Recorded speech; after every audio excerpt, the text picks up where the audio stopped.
My husband has ruined both our lives by asking me to double up his lunch serving for work. Plus updates. Original post. I'm on a throwaway because I still haven't fully decided on divorce, but I'm 95% sure on it. Me, female 26, and my husband, male 25, have been married for almost 2 years and have a 6-month-old baby. I work part-time only to supplement our income and to pay for the legal process of getting him documented. We are very fortunate that it seems it may be an easy process of maybe 2 years max for his residency, but now I'm going to cancel everything and ask for a divorce. My routine used to be I wake up 1.5 hours before him in the morning and make him lunch, and pack everything for him for work, and have his breakfast, coffee, and clothes ready for him to wake up, eat, get dressed, and head out within 30 minutes. He used to be satisfied with what I packed him. Freshly made chicken in either honey buffalo, lemon pepper, and salad, or some sort of chicken wraps, etc. Pure healthy food. I did this because I wanted to make his life easier and show him I cared and love him. And I've done this since we first moved in together more than 3 years ago.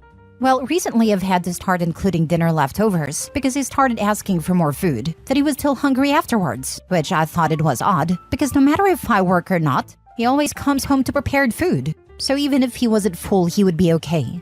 But I explained it off with maybe he's bulking or something. So I started including what I normally take to work, which has caused me to either go without lunch and having to wait till after work, or be late for work because I have to wait till the food is ready, and take some because I'm breastfeeding and can't miss eating every time. I leave food going such as in a crock pot or low heat depending on how long after I leave he gets home. Well, last week when I was packing his lunch, I found an unrecognized second fork in his lunchbox and was thrown off. So I asked, and he said he found it in the kitchen of his work and brought it home. Odd, why didn't he just leave it? I had noticed small changes in him that I gaslighted myself into I'm being insecure because I just had a baby, but this made a pit of my stomach churn. So a few days later, I decided to go to his work during lunch to surprise him with dessert, and for him to see the baby. Well, that was when I found out why he wanted more food. His co-worker, who he told me no longer worked there, who I'd caught him talking to friendly to and I told him it bothered me, and I had him removed from everything and blocked on WhatsApp, not only still worked there, but was eating the lunch I freshly prepared for him, and he was eating the leftovers. I didn't cause a scene, instead took pictures and added to my folder of everything he's done before, from simple hoarding other girls' stories after telling me he didn't, to naked pictures of a coworker from a previous job he got fired from because of her. I drove home crying to pack my things when I got home. I took the bassinet and anything I'd need for the baby and my essentials, and went to my sisters and brother-in-laws and told them everything, and even showed him our conversations from WhatsApp, where he told me she no longer worked there.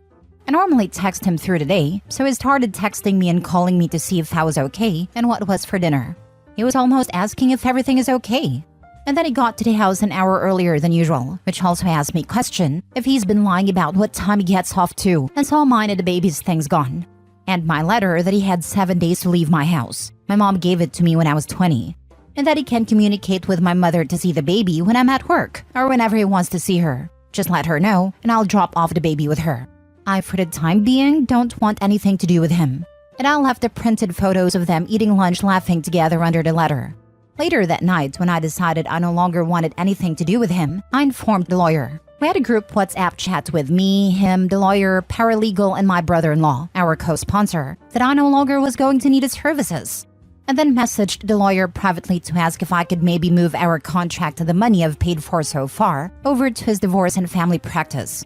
He said unfortunately no. There's some clause for something that if we decided to no longer pursue the case, we'll lose the money we've invested, and also that his immigration practice is a partnership with different people than his family one. But he will just leave our case open till we get a response for our next appointment from the government. And if we haven't worked things out by then he will cancel everything. Well, this caused him to go insane, because now if he doesn't get papers, he has to choose between his daughter and parents. To either risk never seeing his parents and family again, or never seeing his daughter again if he goes over there. He's begging me to the point I blocked him and everything. He's come to my brother-in-law's house and been told to leave or we are calling the police. Then he later came back drunk with his buddies, who then were all scared off by my brother-in-law and his shotgun. I feel so lost, broken, and depressed. I also have security at work to make sure he doesn't show up at my office. My sister tells me to leave him but not to divorce, so he can never get with anyone else and get papers. But I can't do that to him. I've gone back home only to check on the house and see if he's gone. I'm still staying with my sister. And surprisingly, there's no damage to anything. But only his things are gone. So at least I feel a little relief in that. I'm not looking for advice. I know I'm not going back. There's no longer any trust. My mental health wouldn't be safe in that relationship. And I know I can't have my daughter grow up with that kind of relationship being an example. I just needed to put this out there in order for it to solidify in my brain and to be able to reflect that this is now a pattern. And he's gone beyond disrespecting me by now also making me make her food. I've been budgeting trying to make things last, sometimes eating less than I want to or skipping meals if possible. If a meal was heavier of carbs, I'd skip, since I should have enough for my milk supply. All to be able to pay bills, lawyer, his gym membership, and supplements.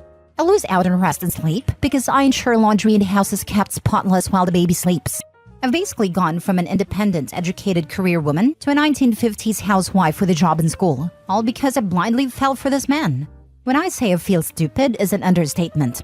Edit, some things I want to clarify I've been seeing in the comments. No, my sister isn't pushing me to stay in a relationship with him. She's telling me not to divorce him so that he can't just go find another woman to marry and use for the green card. No, I'm not taking anything from him that wasn't mine before we got married. Before me, he lived in a house with 7 other men, sharing a bedroom with a bunk bed, and he drove a 2000 Buick he had to unplug from the battery in order to use it again. That car got scrapped after the electrical went out. The car he is using is my car I got in high school that got me through high school, part-time or seasonal jobs, and community college. Also, my mom isn't dead. She gave me my childhood home because I was going to college and it's a 10-minute commute from the college. She gave it to me because I'm the last of the kids. All my brothers and sisters are at least 10 years older, and aside from my sister who's helping me, they all live in different states. He left home with a motorcyclist customizing, his gaming systems, clothes, and a guest bedroom TV, which was the only TV that was not mounted. Also, I'm not keeping his daughter from him. I just personally don't want to see him because I know he will try to give me a ton of excuses and try to make me understand him. He can speak to my sister or mom, and they will supervise him to see his daughter whenever he wants to. There is no battle in that. I don't think he's a bad father, but I just don't think my relationship with him is the example I want to give my daughter. Yes, I'm Mexican too. My dad came to the States and then later brought my mom and 2 brothers and 2 sisters. Took a decade to see each other again, which is why I'm so apart from my siblings and the only one born here. Now for some comments before reading the first update. I'm glad you are not seeking advice, because you are probably doing everything that this community would suggest. Moral of this story to your soon-to-be ex? Don't defecate where you eat. I would have stabbed him with that fork. You had me making your side chick lunch? I would have waited a day and packed a last lunch full of laxatives. Do not let anyone blame you for the green card issues he's going to face now. He made a decision to cheat on you, despite knowing that your marriage was what was getting him his green card in the first place. He made this mess, not you. Now he's the one who has to clean it up. As a daughter of immigrants, don't feel bad. I wouldn't. He's a grown man. He knows his actions have consequences. He just chose to ignore them. I was going to say the same thing. I'm first-generation Mexican-American. He knew what he was doing, and he didn't care. These are the consequences of his actions only. Now for the first update. Sorry it's been a while since I updated anyone. I've been busy sorting out my life, and this was supposed to be a throwaway, so I didn't expect it to blow the way it did, much less anyone actually want updates. I guess I'll start with the most asked question, which was if I left him. Yes, I also got a full checkup, and I indeed had an infection. I was lucky I could treat it and be good without any further issues. This also confirmed his unfaithfulness, because as I mentioned, I had a baby not long ago, and during the whole pregnancy, they checked me for everything and they had done a full panel when I was 3 months postpartum, because I got a UTI and my doctor wanted to ensure it was only that. Did I talk to him to get his side of the story? Yes, when I went to tell him about the infection, I allowed him to speak his mind about everything. I only asked him for the truth, as there wasn't anything else for him to ruin. It was completely over at this point. And here's a basic too long didn't read. He never meant to hurt me. He loves his daughter and me. He enjoyed the attention. It was something new and exciting. It took his mind off the stress of bills, kid, my emotional state, and the general routine of his life. Life had gotten boring and she entertained him. I'm sorry that your wife organized your previously chaotic life. That's about what I believe to be true out of the couple of hours of begging, excuses, gaslighting, and even blaming. The rest was, the infection is a common one that happens because of cow dung everywhere, and because he goes out and pees outside without washing his hands or something. She doesn't like men. She was just one of the guys. Come on, really? I only gave her lunch that day. It was just the one time that she forgot her lunch, and she asked me because she saw I had 2 lunches. He would never stand so low to break his family. Why would I make such assumptions? Oh, so you knew what you were doing.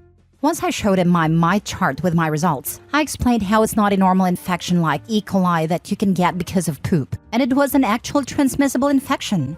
I also explained that I hadn't slept with anyone since we met, and how my doctor explained that if I would have had any kind of transmissible disease, I would have known during my pregnancy, because not only is it common practice to test for all risks, but my high-risk pregnancy and preterm labor, she tested for all kinds of things to see if she could find a cause of issues, and afterward to find a cause of preterm labor.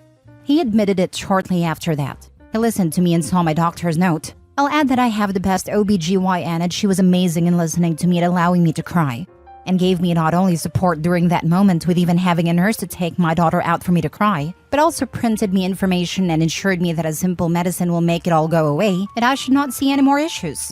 Anyhow, he's staying at a dairy at some trailer the owner let him borrow. And for those who thought she would take him, it turns out she's engaged, and she is about to start her wedding and do an adjustment of status, meaning get her papers.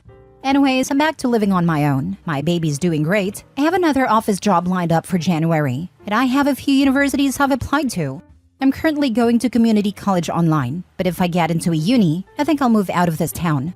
My grandma said she would move with me to help me. Some days are long, like today it's late at nights and I can't sleep because I miss him. But I've been entertaining myself getting rid of stuff in my home to start a new slate and organize everything. I won't lie and say I'm doing great. On my days off, I don't get out of bed. My house is clean, but my bedroom has my laundry basket over full, and I brought out the gas blankets and pillows to use. People at work have noticed a slow pace in my work and I was offered time off, but I denied it. Although now that somehow the rumor of what happened has reached my job, I may take it. Thank you for all the support, everyone. Although I had a few people call me names and talk badly to me in my messages, I appreciate the other people who commented nice things and showed me support. I honestly would alert the girl's fiancé of what happened. He deserves to know what she's doing/done. Also, I'm happy you're turning this unfortunate event into a positive by going to school. Breakups like this are never easy, but you're gonna be fine. Divorces are expensive. Please notify her fiancé and save him financial trauma. Your life will be better off without your ex. Don't let the other young man ruin his life because of a lack of information. The affair partner's fiancé should likely get tested for STDs and infections too, considering where Opie got hers. Good you are taking steps to sort your life out. He is a scummy cheater. Good riddance. This time it was a disease that could be easily treated. Next time it will be HIV or something. You don't want that in your life. Tell the girl's fiancé. If anything, if there is a disease going around, he deserves to know and get treatment. If anything, he deserves to know he is about to marry a woman that contributed to ending a marriage with a small child. It could be just friends and fun for her, but there is no way she didn't know. She just didn't care and enjoyed free homemade lunches. Second update. Woke up to the husband's call. He apologized again. I'm still not budging, but he told me he was talking to some guys at work about free clinics or where they go when they're sick. And turns out that same woman has been sleeping with a few from there. I don't know if around the same time, but one of them told my husband where to get treated for free because he got it from her too. In his apology, which sounded more sincere this time, but I believe it's hers because it's only after he realized he wasn't special. To her, just another one of the guys she slept with. I say sincere because he didn't have many excuses. Instead, he seemed to hold himself accountable by saying he had won the lottery and messed up. He begged for a second chance because he doesn't know what came over him. He says he hates coming home to an empty trailer. He misses seeing his daughter the moment after work. What choked me up was when he said he used to feel more exhausted when he used to come home to us, because the baby would be excited to see him and would cry to be held by him, and during the week I would often leave the same easy meals made for him so he could eat, while I left to work and he started to feel tired of it. It was a boring routine of same foods during the week, coming home and having to watch the baby so I could go to work. That solidified to me that I don't ever want to find another relationship, much less go back to him. The routine I worked hard to put my family together was a chore to him. I literally dealt with a fuzzy, tired child till he got home, so she would mostly sleep and he would only need a single bottle for her. But even that was too hard? He said he would give up the world just to be back into his routine, because now he comes home to an empty trailer where it's just a bed and a fold-out table.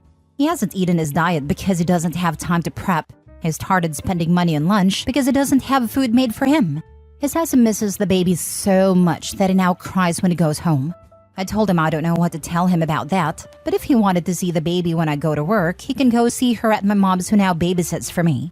Knowing my mom, she makes food and she would never deny him food, so he can go over there and eat and be with the baby after work.